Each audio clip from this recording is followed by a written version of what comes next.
All right, everybody. Hope everybody can hear me. Welcome to the first installment of Open Mic. This is as raw of a video as it gets. Sorry for the delay. Actually, my microphone didn't want to work for a second. So, just want to cover some very basic topics, and I'm doing a lot of this on the fly. I made a few notes of a couple of things I'm going to capture. Again, I might end up doing this weekly or every couple weeks. It's going to really depend on the amount of content that ends up getting created that I feel that warrants a show like this. But I want to keep this kind of light and free flowing. Thanks, Owen, for letting me know that you can hear me. Good to know technology actually works sometimes. And hi to the 5 viewers that's out there. Appreciate it. So, just want to cover a few basic topics. And first, an introduction to myself. For those that don't know me, I am DJ Lou.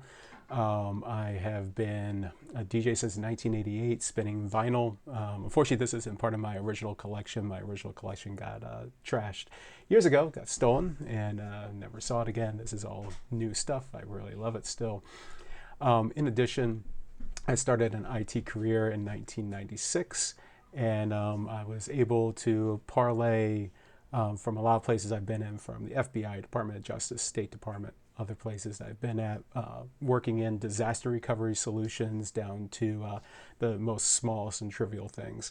I've been lucky enough when I moved back here in New York in 2012 to start Paris Creative. It's been a great experience, and being able to merge a lot of my technology background that I've learned over the years with my DJing acumen and the passion that I have for that.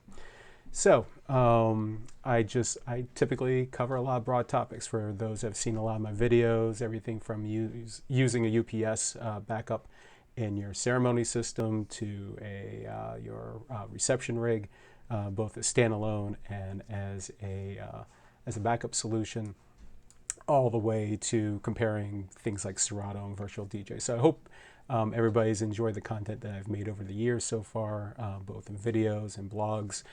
This is going to turn also into a podcast, so this kind of gets out to everybody. So there's going to be a ton of visual things that happens within this particular segment.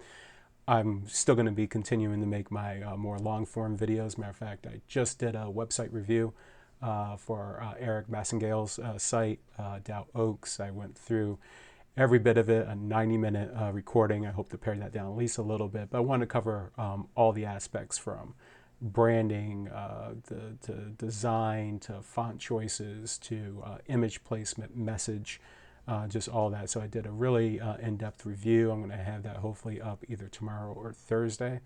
I also have another review I actually recorded almost a month ago of Wedding Wire and Knot, and using them as advertising mediums. And so funny because I recorded that last month, and now they're, even though they were already sort of combined, now they're truly combined as the Knot worldwide. So things just change in a heartbeat. So I had to sneak in a couple graphics into that. So things are always changing and evolving.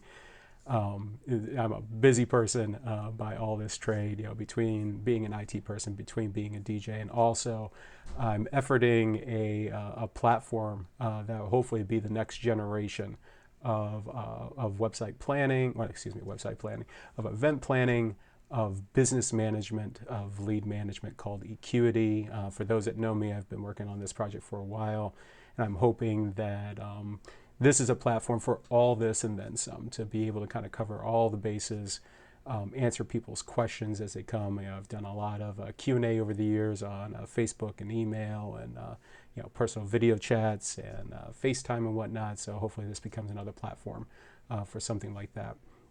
I do want to mention that I just actually signed up for Patreon.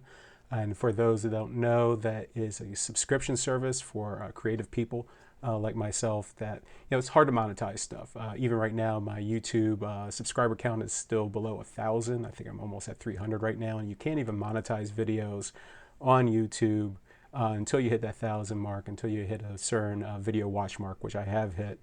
But unfortunately, I haven't been able to monetize any of that. The tier subscription on Patreon is very simple. It's $1 a month, very simple. And I'm hoping that people who have seen my content, that like these videos, like the blog posts I put out, hopefully also these podcasts I'll put out, I hope you have find some value, and if so, I already have a link below in the description that takes you to my Patreon page. What's up, Craig? But I hope that if you do find value, to go ahead, subscribe to that. It's literally $1 a month, but it truly helps. A lot of these projects that I work on, virtually everything comes out of my wallet. They're always usually a smart purchase of something that I've been trying to integrate, or some trying to change out or improve, reduce time or something. All that, of course, costs monies, and it's a lot of time and effort putting all these videos together. Like I said, I just did that website review video. That was 90 minutes of shooting, then of course editing and all that. So a lot of the effort gets put forth. I hope that some people doesn't mind contributing to that. So I want to do a couple quick bits of news that I've run into, and a couple other things to wrap up. I don't want to make this one too long. I want to keep these videos around like 20 minutes, maybe 30, depending how really interesting that they get, especially if there's any live Q&A that's out there. First off, FaZe, anybody that, like myself, that actually did an early investment in FaZe, it does finally look like they're getting out the door. I'm really hoping to have this soon and have a full-fledged test on it, because I actually want to use this as part of my integration. As you see, my my reloops and my rain mixer, I love that setup. And even though I have my Numark NS7 III, FaZe is just next generation. For those that don't know, it is basically DVS that lives inside a rechargeable cue, if you want to call it. They lay on your record. It has an adhesive to stick on the record, and you can use it naturally on a turntable, but you can literally lift it up, go side to side. Google both Scratch Bastard, Jeff, and a few others. They have some performance videos out there that really just, especially for the club DJ, this is a no-brainer to have in your arsenal. But even me as a mobile DJ, I've been considering investing in 12s, and they're an awesome piece of kit. But on the flip side, having this is a pretty neat thing as well. Yes, good news about FaZe. Hopefully this finally does get to market real soon. A lot of people did pre-orders. They're fulfilling those pre-orders now. They ran into growing pains, and trust me, I know how that is. Being the owner of Ecuity and not having it out in the time that I want it, becomes frustrating as a business owner and somebody who puts their heart and effort into products. It's painful to not see it immediately come to fruition, but this definitely looks like it's going to be out there. They have the units. I'm hoping to see that shipment here soon. Something I want to mention that I've been lucky enough to test out. This is from Ape Labs, their new WAP device, and they also have an application that runs it. So anybody that saw my Ape Labs video from some time before knows I really love the Ape Light Maxis. They're an incredible unit. We're nice and compact, very slick and professional looking. The case that they come in just keeps it all nice and organized. Charging the case.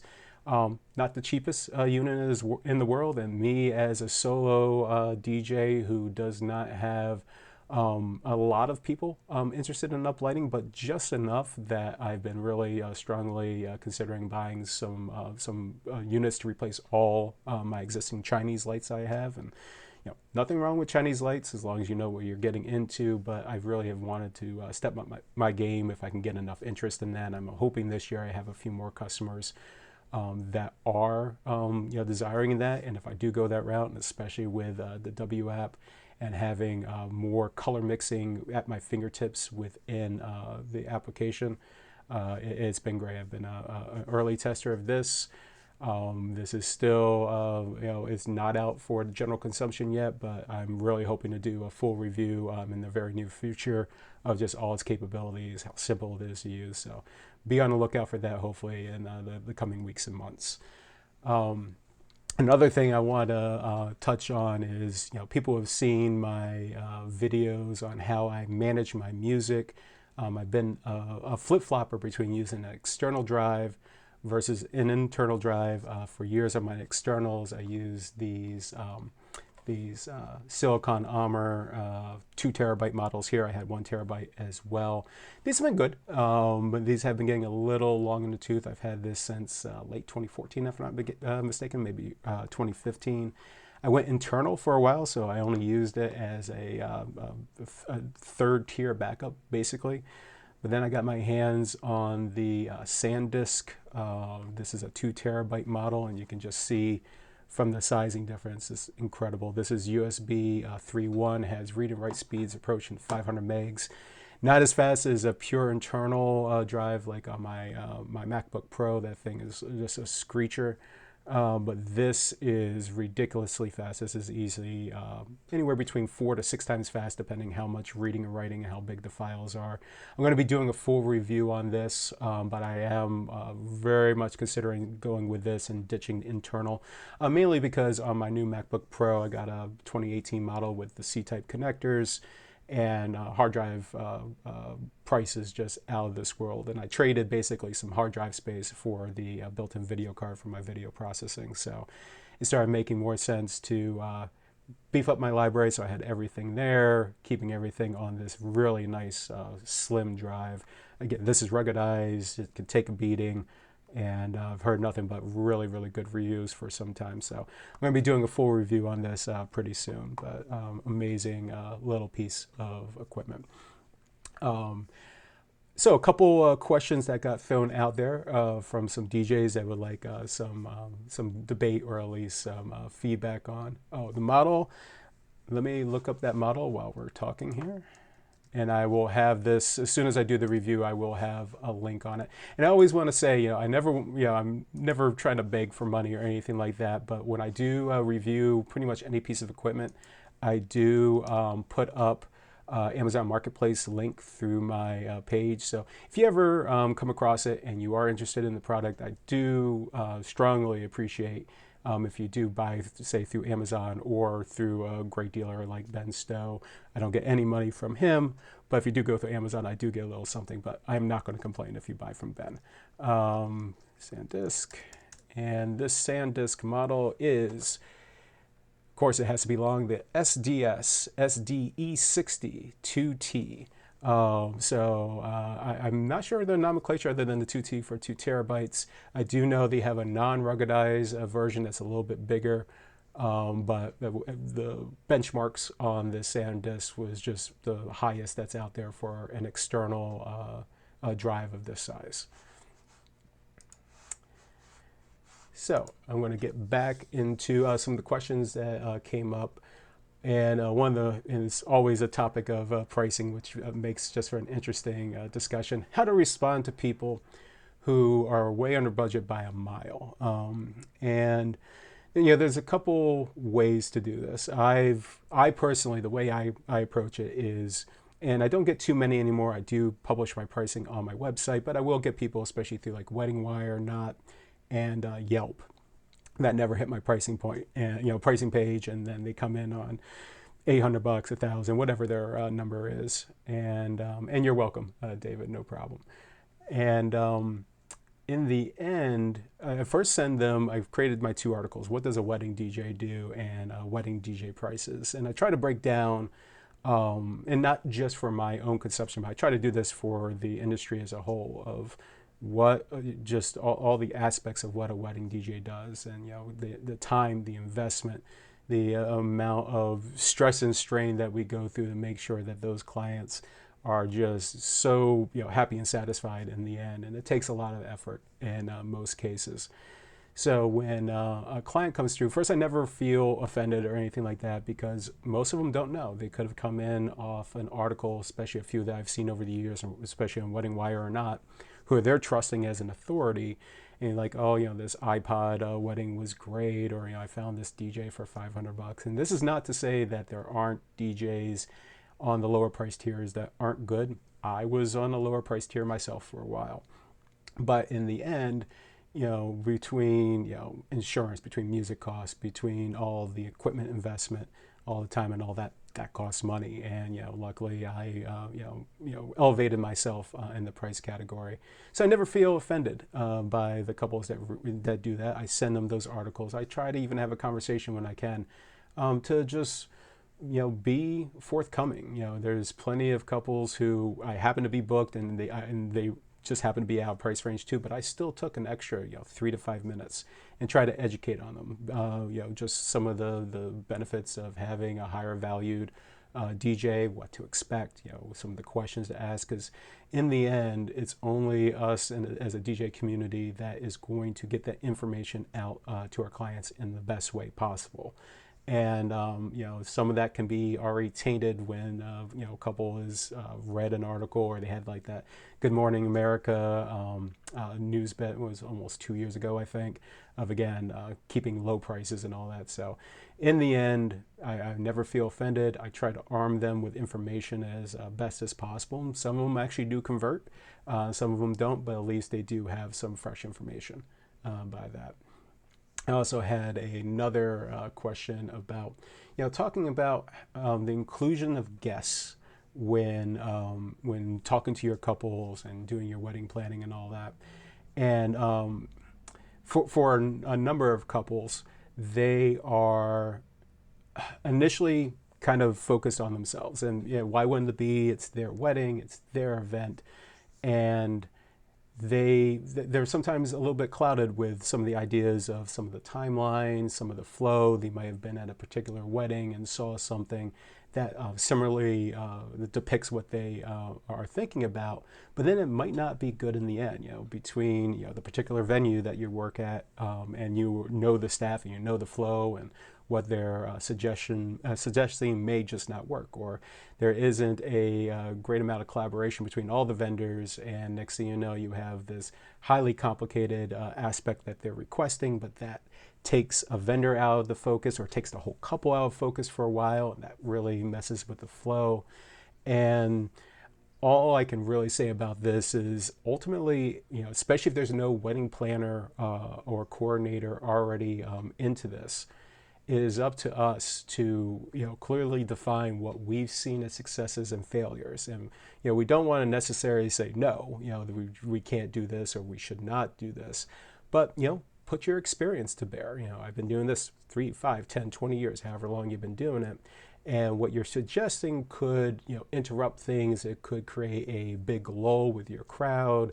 It could take the focus off of things for a long time. I know I've had personally a couple weddings where certain things got shifted between rooms because of certain aspects. And, luckily you sometimes be early enough in the night where it didn't impact it that big. But if you're talking major milestones in the night, like the first dance or something, and you shift rooms, or the couple goes out of focus for 5, 10, 15, 20 minutes right when something's supposed to happen, that complicates matters. So I can only continuously stress it is up to us to educate our couples that while we want to take all their advice and ideas and kind of coalesce them into what we think will work well, that we also are firm with some ideas that this might work. I still will do whatever you ultimately decide, but from my professional experience, this is what I suggest.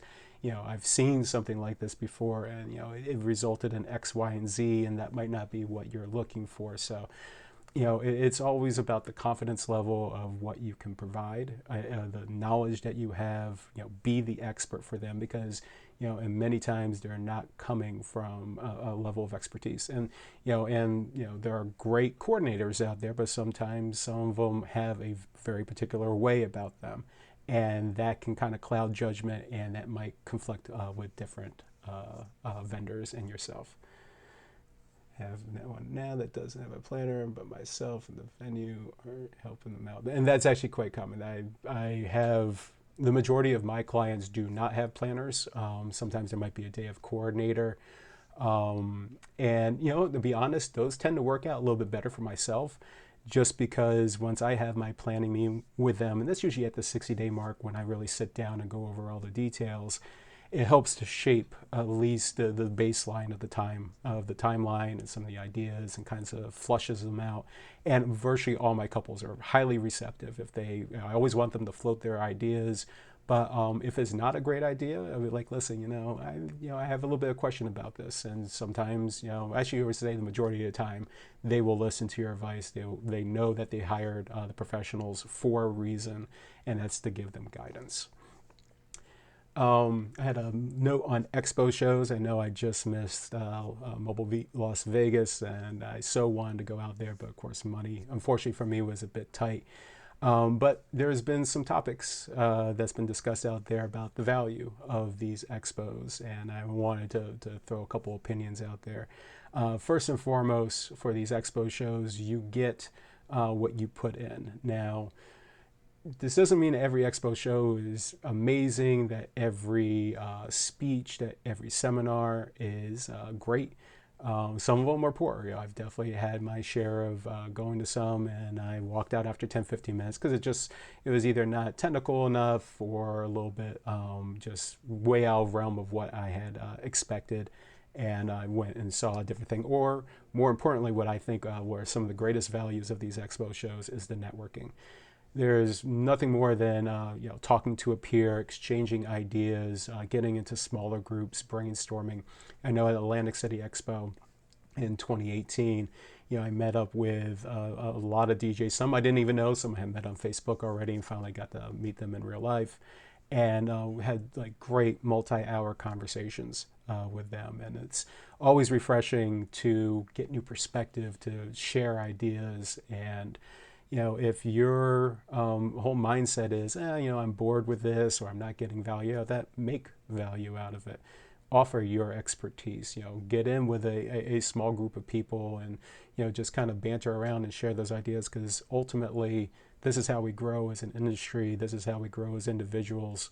I don't know how many times that I've talked to people, and they thought that they knew something really, really well, and then I broke them down in a more technical aspect, and they're like, "Oh, damn! I didn't even think about that, or think about this approach or idea." Or, in the end, it's again makes us a better person. It makes us a better owner of business and running our companies, and makes us better for our industry being able to do this.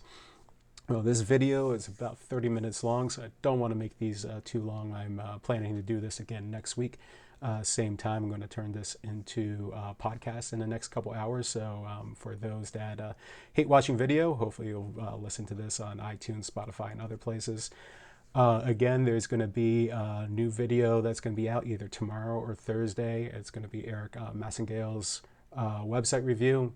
It's lengthy right now at about 90 minutes. I'm going to hopefully trim that down, but I really wanted to get into an extensive check on, from all the design and what I saw as both good and bad on the site, and being very frank and very honest. If you want me to take a look at your sites as well, or have questions, please, between on this comment channel, on YouTube, over on Facebook, people that know me, message me, email, feed those in, because I would love to field your questions and see what's out there, and hopefully shed some light. Do want to say that I will sometimes get a little technical on this show at times.